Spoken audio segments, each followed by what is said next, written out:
Should you pull for old units in Punishing Grey Raven? No. I probably annoyed some people with that joke. But jokes aside, this is a serious question.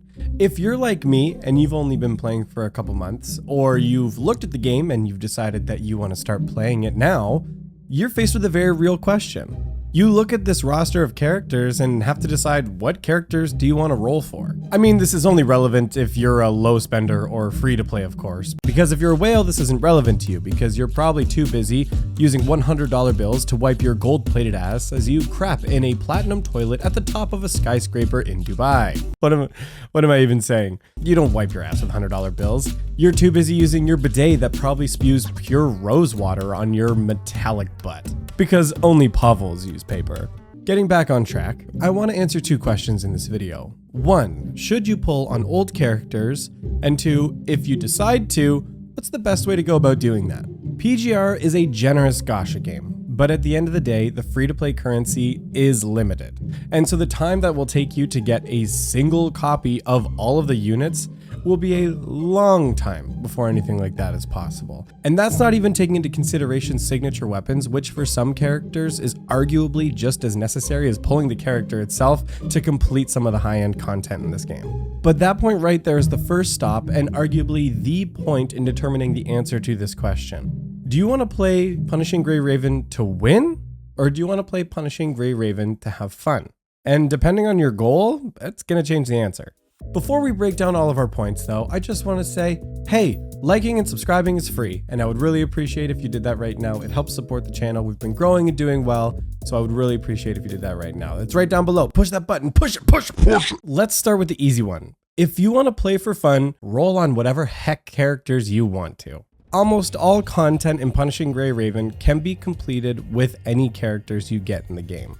Now, you're never going to be at the top of the leaderboards, and some of the more difficult content you're really going to struggle with, or it's going to take high investment, and potentially you're going to run into some skill issue as you're trying to complete it, but it is possible to just beat the game with characters that you get. And if you're cool with that, look, gaming's about fun. It doesn't need to be more complicated than that. Again, roll for who you want. But if you want to be slightly competitive, or really just have a slightly easier time as you're doing some of the more challenging content that comes out later, you might want to rethink the characters you're going to roll for. The next generation of characters has already started in Punishing Grey Raven, and it started with Liv Imperia and Selena Capriccio, and right now we're in the Pulau patch, but Transcendents are a whole thing of their own. Ignoring Transcendents, each elemental meta team comp is going to get shaken up by characters that are going to be released later this year. For completing high-end content, or again just making it easier, these characters are pretty significant power creep on most of the existing units. Some of them are less than others and maybe more marginal, but they're power creep nonetheless. Some of the more popular ones, and I might upset a few people by bringing this up, are Bianca Abstigma, or Balter, is going to be shaking up the physical team comp, sorry Alpha. Lee Hyperreal becomes the new Fire DPS, and Crimson Weave becomes the new Electro DPS. So on the competitive side, it leaves characters like Bianca Veritas and Alpha just completely obsolete because they're fully outclassed in their role. This does not make them bad units by any means, especially because quite a few of the units actually get reworks down the line and they're still releasing more. There's rumor of an Alpha rework as the time of recording this video. But as of right now, these reworks don't put the units back ahead of the new ones that have been released. It just still stays the same. When you're a free-to-play or low spender, you need to be thinking about your resources carefully and thinking long-term about the teams that you're working on. Now, Connor, you might be thinking, there are game modes in Punishing Grey Raven that require you to have multiple team compositions. True, but you don't need multiple teams of the same element. So you won't be needing, let's say, 2 fire teams, so that won't really affect the point that I just made. This does bring up the broader case for working and building the old units in the game. On the upper end of Norman Revival Plan, you're going to need 5 different teams when competing. And that's a total of 15 units. So that's going to be 12 Omni frames and 3 Uniframes total. And just based on the sheer numbers of that and the way that the teams are formulated, there are going to be old units that you're going to need to get and work on anyway to be competing at the higher levels. Like the little bit I've heard about some of the extended stages of Norman Revival Plan that come later is they're tough. But again, if you've got a new account, and you want to be completing these stages as soon as possible to catch up on your account, well, then you're going to have to be building some of these old characters anyway, just so you can get through that content. I mean, to be completely transparent, a lot of these characters in some cases are months away, like Crimson Weave that I mentioned previously isn't going to be until February 2024. So I'm not making the argument don't build Bianca Veritas. I mean, I personally have, but it's more so speaking to the question of should you go out of your way to get some of these old units? Which again, I still think is no. And again, just to be clear, some of the metal teams of today still use characters that came out around launch or very soon after. Like Rosetta, who's still the tank for the meta physical team comp. If I were to walk through all of the units who are safe and are not safe or are borderline safe to be investing into, this video would be like hours long. So I'm just going to put on the screen a tier list investment guide of what characters are safe to invest into and what are more borderline. And also, just to be clear, this is from the greater community. This does not come from myself. I'm not trying to take credit for this. I've already talked a little bit about power creep and how powerful these new units really are, but I really want to hammer home that it's like significant. In the existing meta comp for global, you need to have 3 units in it if you want to have the most efficient team.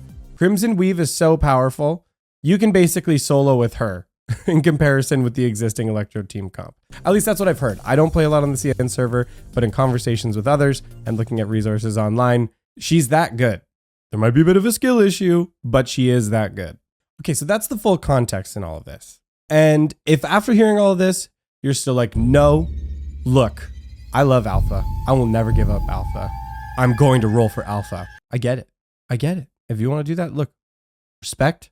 I appreciate your dedication to the unit. Okay, so in that world, let's talk about the best way to go about getting these older units then. I'm condensing a little bit, so don't be nitpicky, but there's 3 ways that you can effectively get the older units within Punishing Grey Raven. Those are the Fate/Arrival banners, the Wishing Target Research banner, and S-Rank Selectors. As far as the Fate and Arrival banners go, these are basically a no-go. It's a heavy investment of a 60 pull pity, that's 15,000 black cards by the way, to have a 70% chance of getting the unit you want to get.